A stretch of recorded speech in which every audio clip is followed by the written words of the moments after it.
we people who are the movers and shakers of society? Are we the professionals, and should we remain so? It's quite an active debate within Rotary International at the moment. France and Germany very much concerned to keep the upper crust in Rotary and everybody else out, and I had a very lengthy conversation with the lady at Berlin in Romania on precisely that topic, saying that the manager director doesn't want to sit down with any of his employees. Quite a serious matter, or do we say it's open to anybody who is of goodwill, who wishes to do service? We've got a young people coming along who have different ideas about status, different ideas about dress, who may find that what we do here is not quite to their liking. They're missing out, but there we are, that's not to their liking. And I think that's something that we as Rotarians have got to be clear about as we market what we do. And I think it's an issue for Mr. Morrow in 1914, it's an issue for Rotary in this century. So something perhaps to think about. We've got satellite clubs, we've got interact clubs, we've got Rota Kids, we've got new and initiatives, can't say the word, but you know what I mean, initiatives and clubs. My teeth stick with that one. So we've got really good potential for different shapes and different clubs and different things. And it may well be that the answer is, with our 18,000 clubs, that we rejoice in the difference that clubs make. Some clubs will have one tradition and some clubs the others. But we do, as Rotarians in these islands, need to have some idea as to how we present ourselves. The heart of Rotary is the family of Rotary, I believe. And our clubs give us that security and protection to venture out, to do new things and to explore change. Because one thing Stanley was a person who embraced change and made changes. So there we are. Now, so far as this club is concerned, as Clive reminds me, it was formed in 1911.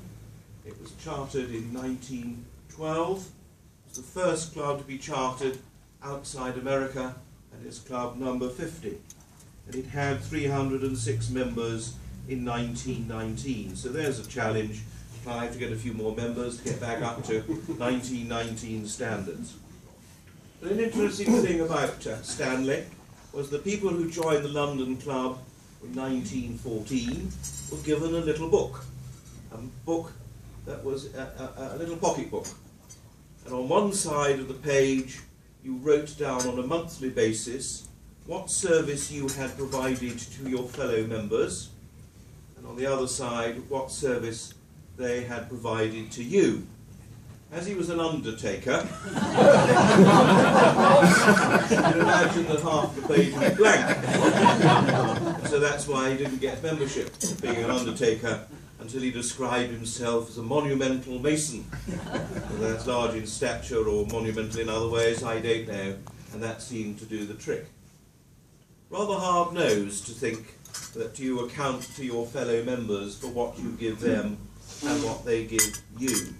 Perhaps not quite the way that we think about it in this century. We would be very wary of people who join Rotary simply to feather their own nest. We wouldn't have them.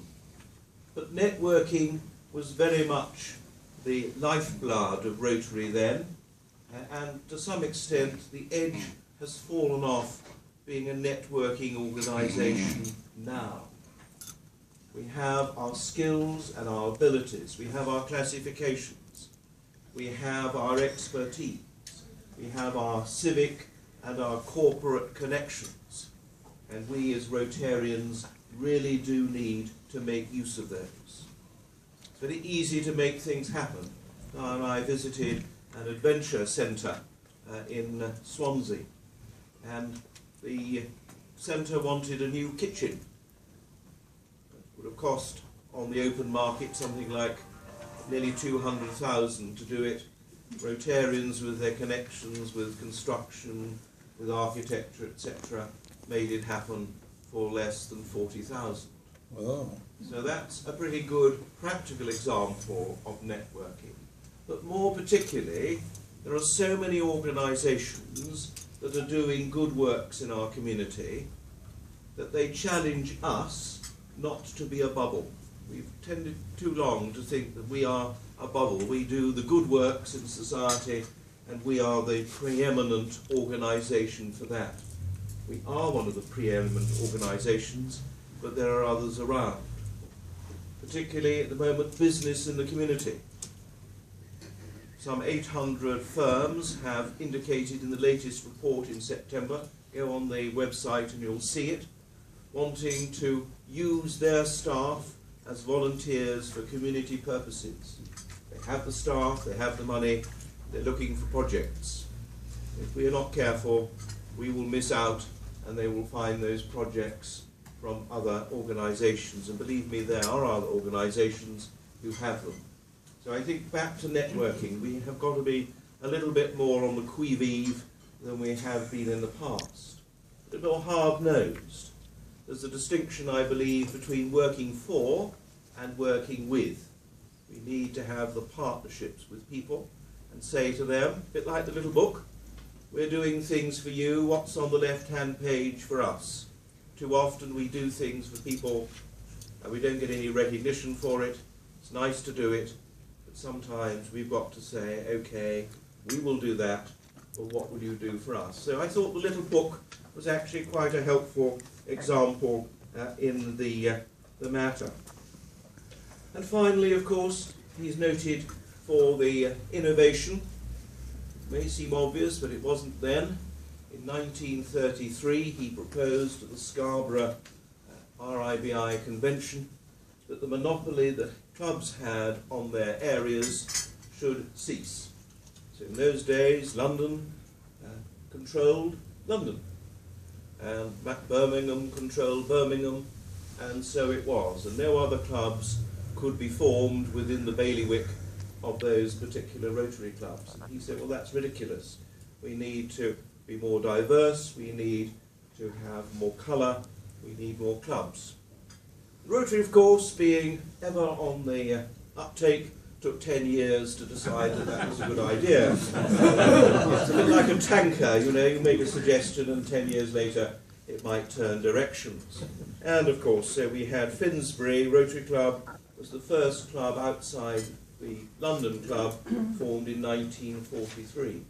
So again, when you think London 1912 and Finsbury 1943, quite a long time without any other Rotary clubs.